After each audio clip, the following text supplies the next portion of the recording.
Today, Robert Renteria continues his story of how he pulled himself out of poverty in the Barrio of East Los Angeles and worked his way to the highest levels of corporate America. But then, God took his life in a completely different direction. That's next on Significant Insights.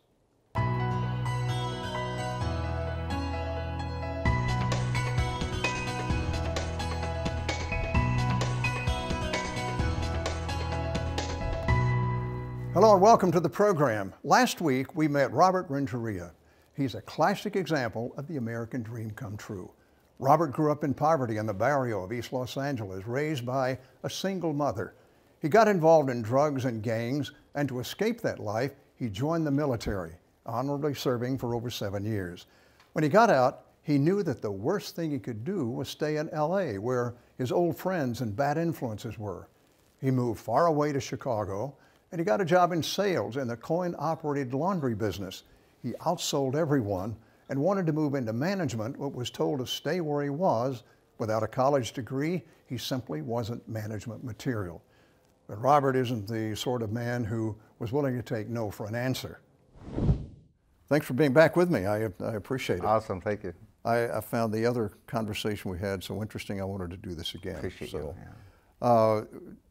We're talking about how that there was something in you that was almost a gift, a motivational gift. You never saw yourself as a victim. You always saw yourself as a victor. Right. And yet you came out of a community, East LA, where a lot of the people do see themselves as victims. Right. They're told they're victims, they live in an environment where they feel like they're victims, and they never get out of that. Robert, what was different about you? And others that you have met there? Because somehow you could have believed the same thing, but you didn't. Why didn't you believe what a lot of the others believed? My mother told me years ago that if you see it, you could be it. She said she believed in me.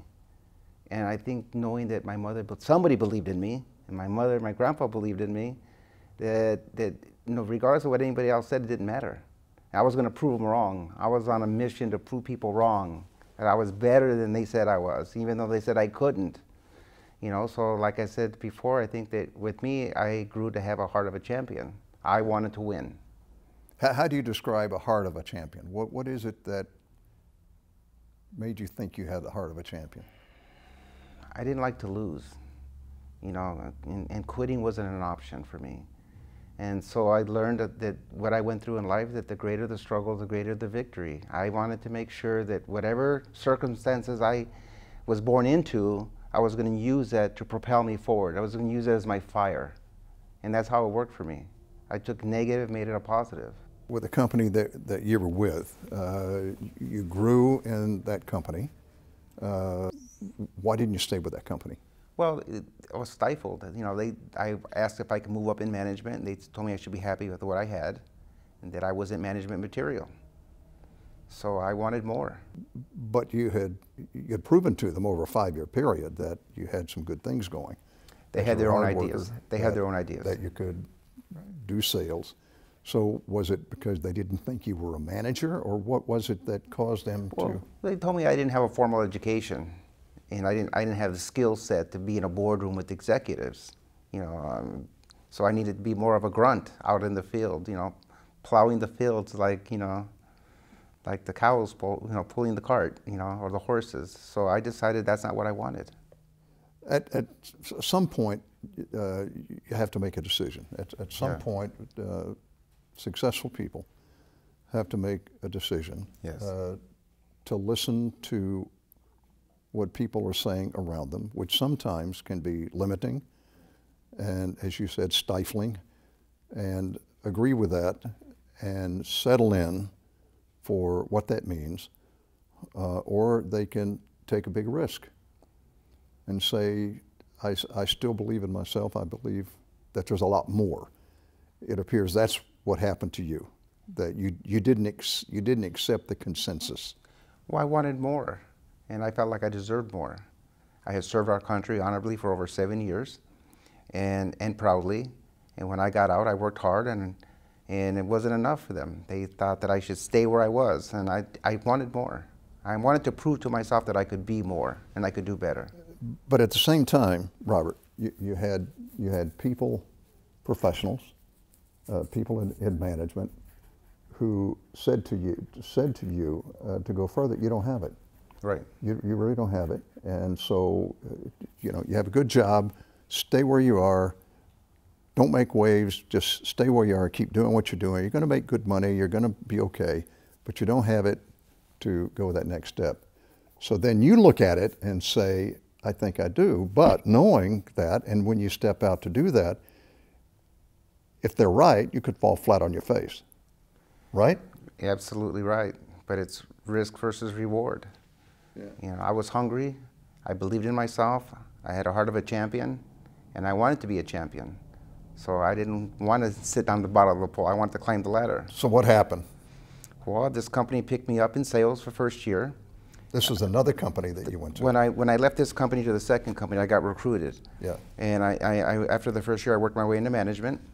And the first year, I outsold everybody in the company, so they wanted to know if I could duplicate that with the other sales guys. And of course, I said absolutely, and I was probably in over my head at the time.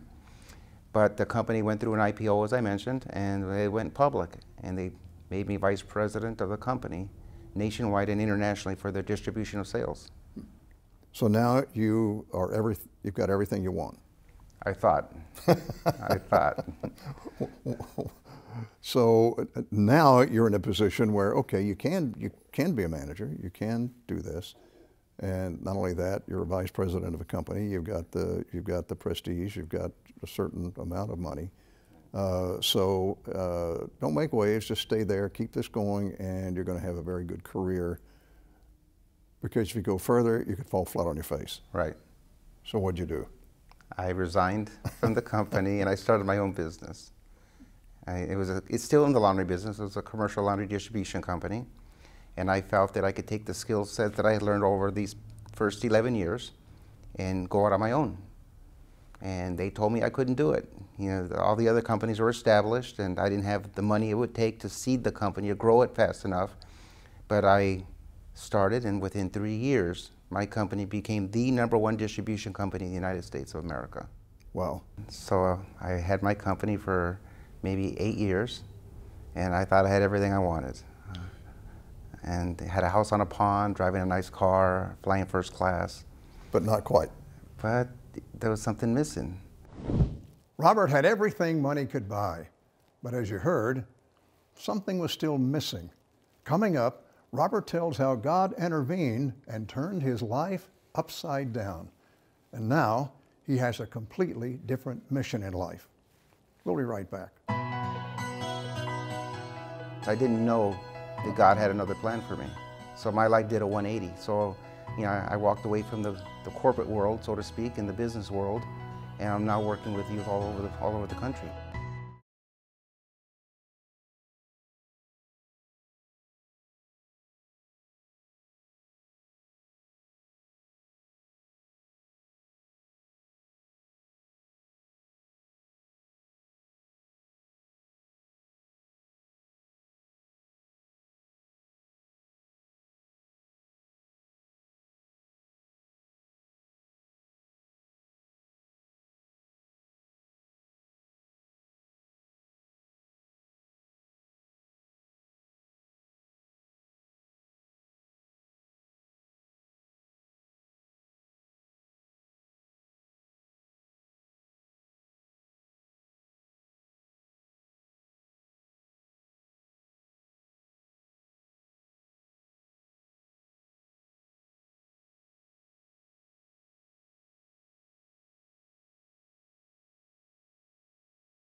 Over the past couple of weeks, businessman Robert Renteria has been telling us how he pulled himself out of the Barrio of East Los Angeles and put himself into the boardroom of his own very successful company.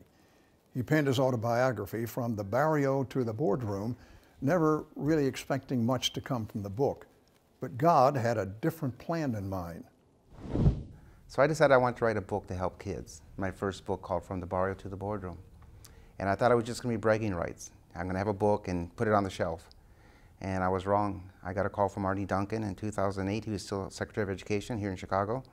And I went to Chicago Public Schools to meet with the staff. And they said, we want to teach this book in schools. Wow. To help with the gang violence and the bullying and Wow. the drugs and the school dropouts.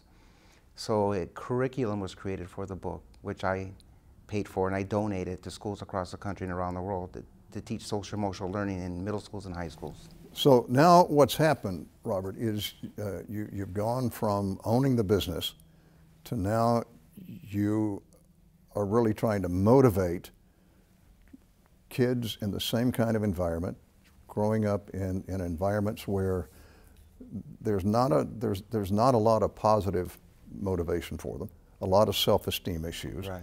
that they try to correct with a lot of negative stuff. And to help them to do what? Well, I want to dream big, because I've learned that if the dream is big enough, the odds don't matter. See, I learned the two greatest days in your life are the day you're born and the day you realize why you're born. So I walked away from my business and I started a foundation called the Barrio Foundation. And the goal is to put the books into the hands of kids, not just across America, but around the world. So I have a global initiative now, which is building peace through literacy and education. So when I walked away from my business, people said I was insane. They said, you're crazy. What are you doing?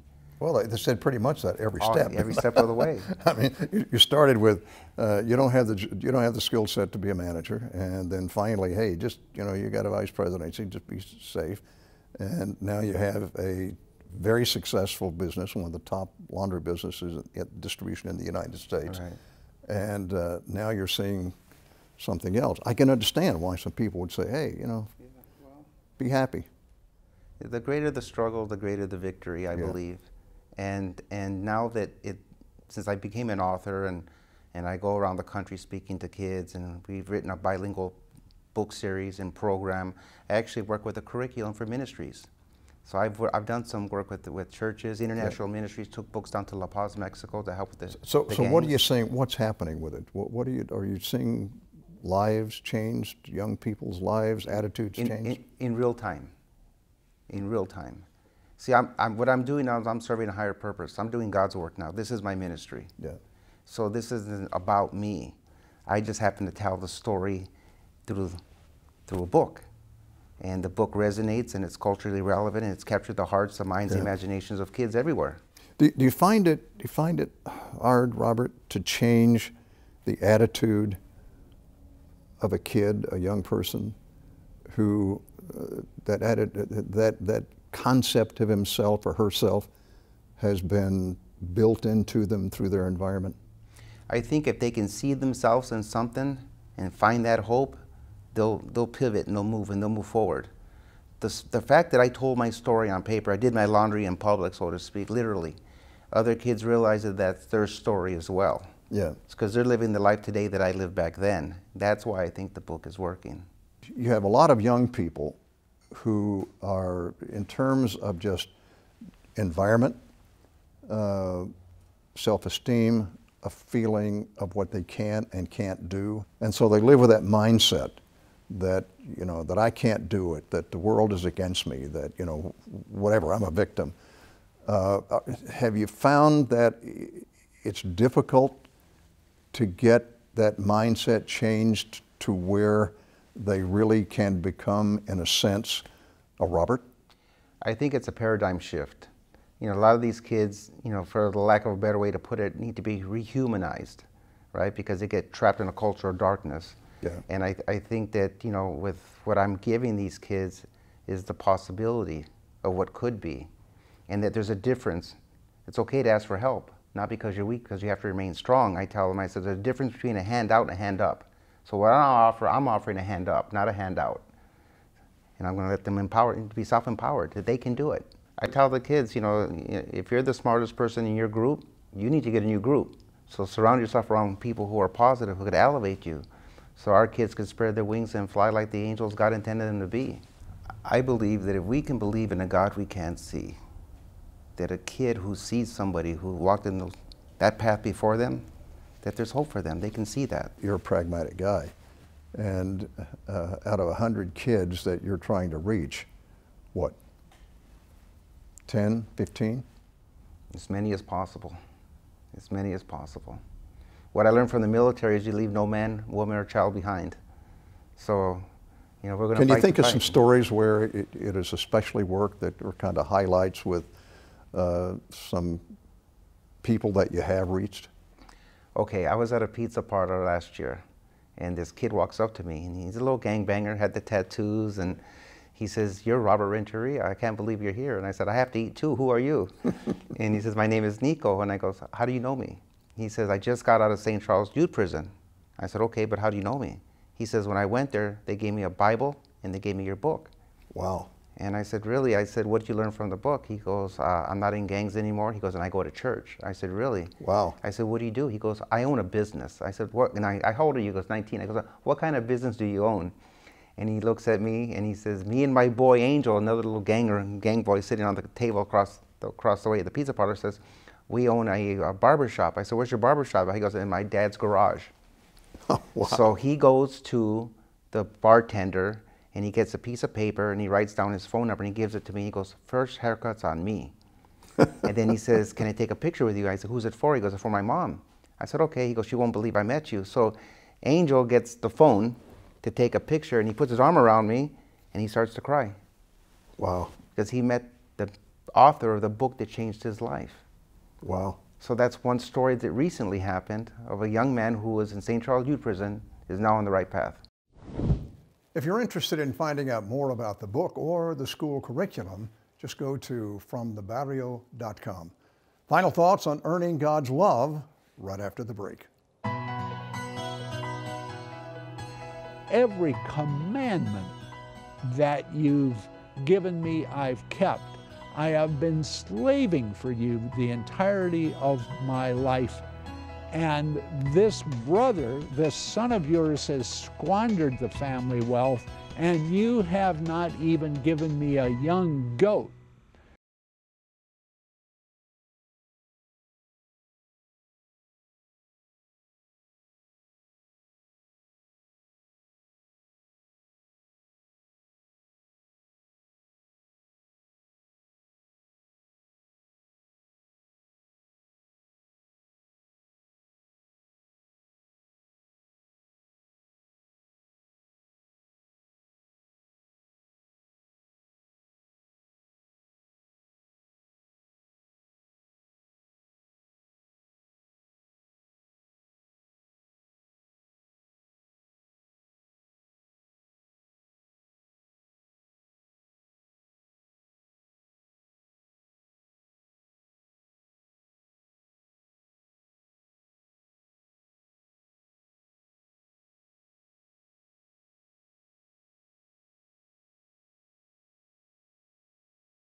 Part of the secret to Robert's success was a driving need to win.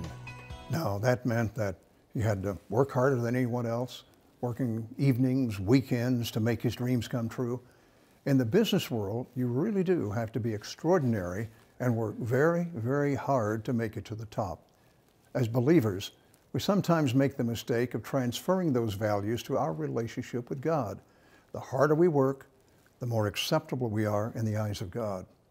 Dr. David Eckman of Becoming What God Intended Ministries explains why this is not true in today's Final Thoughts. I'd like to talk about the power of instincts. In Luke 15, we have the very familiar story of the Prodigal Son. But there's a part of the story that often goes unnoticed or is not thought through. Let me quickly, briefly review the story. A father has two sons. The younger son asks for his inheritance before his father dies. He wants the money now. And it says that the father divided the inheritance between the two sons. Keep that thought in mind because it'll become critical later when we talk about instincts. We know the story.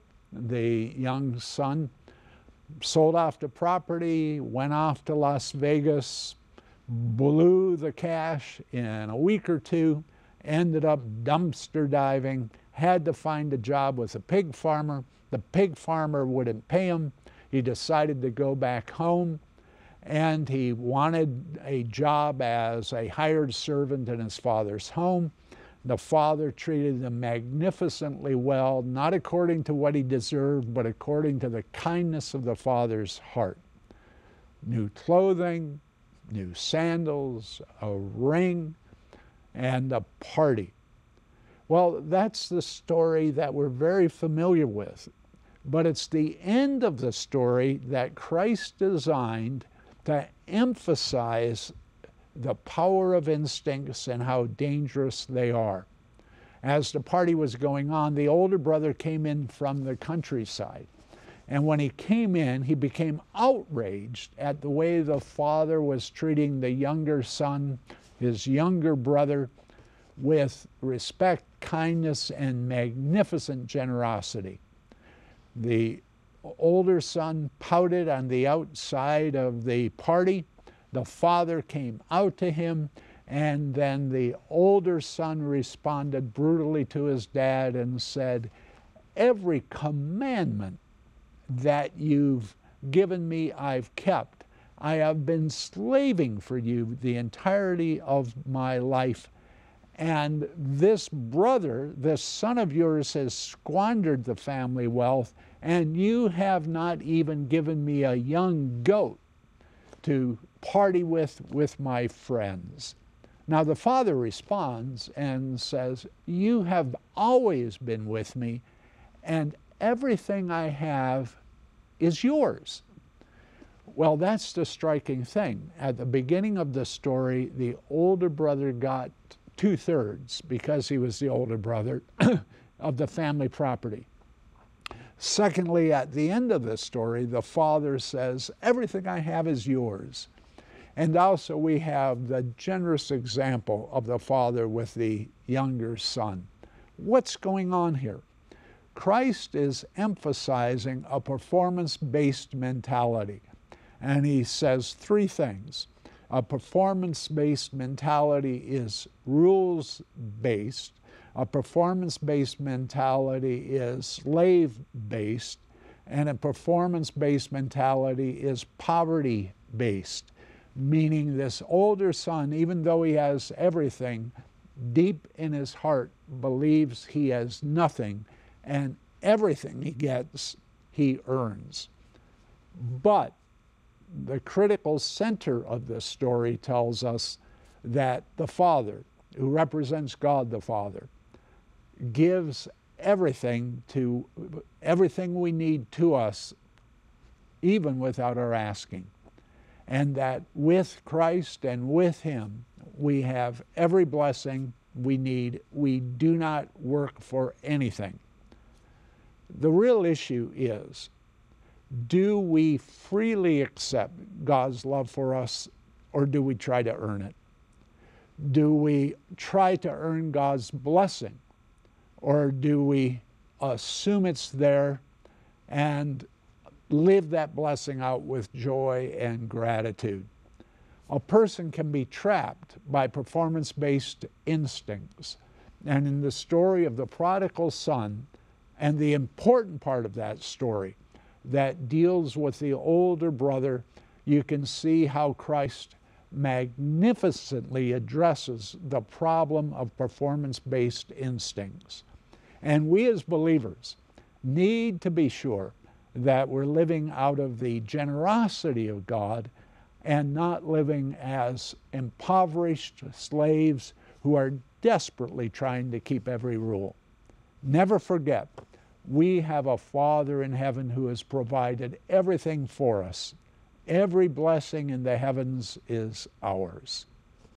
I'd like to thank Dr. Eckman for those really insightful comments. And you know, one of the things that I get out of this story today is that Robert was a hard worker. He had a dream and he intended to achieve that dream. And he did what most people in the corporate world, in fact, all of us, I admire hard work. I admire somebody that has a dream, and I admire somebody that works hard to achieve that dream. So I agree with all of that. The thing that I think we need to understand is that sometimes we take that same concept of working hard and try to be accepted and try to make it to the top. We take that same concept into our faith. And the thing we need to understand is that God loves us anyway. God loved Robert when he was still a gang member.